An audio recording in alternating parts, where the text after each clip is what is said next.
We have already studied drift velocity and current density separately. We know what they mean. Drift velocity is the constant velocity with which electrons move in a conductor when potential difference is applied, and the current density is the amount of charge that is flowing per unit area per unit time through a particular section of the conductor.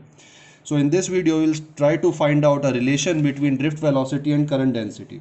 So let us say that we have a conductor which consists of many electrons, and this conductor is connected to a battery. It has many electrons.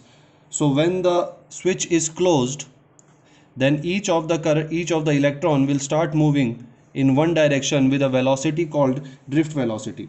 So let us say that we have n electrons in the conductor, or per unit cross section area of the conductor.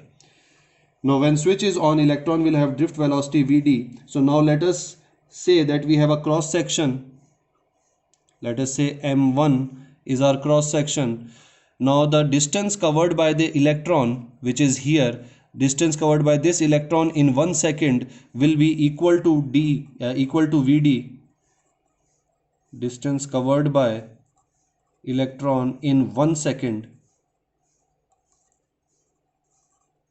will be equal to Vd. And let us say that after traveling for 1 second, this electron arrived at this cross section M2. So in 1 second it covered this distance, which is equal to Vd.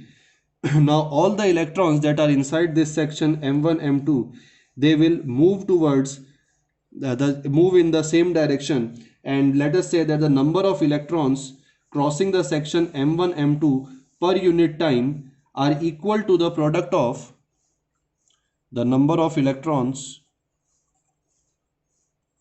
crossing M1,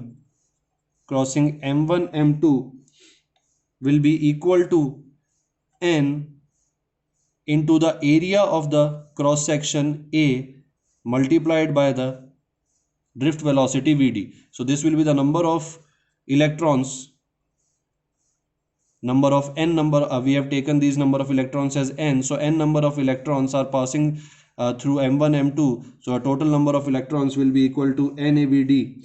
So if this is the total number of electrons, then the total current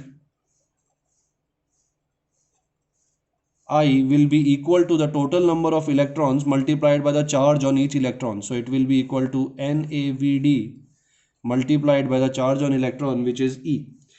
Now the current density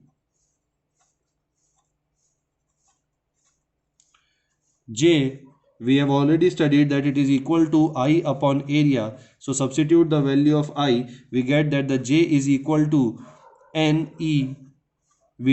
So our Vd will be equal to J upon Ne, where N is the number of electrons in a particular cross section area and E is the charge on each electron. So this will be the relation between drift velocity and current density.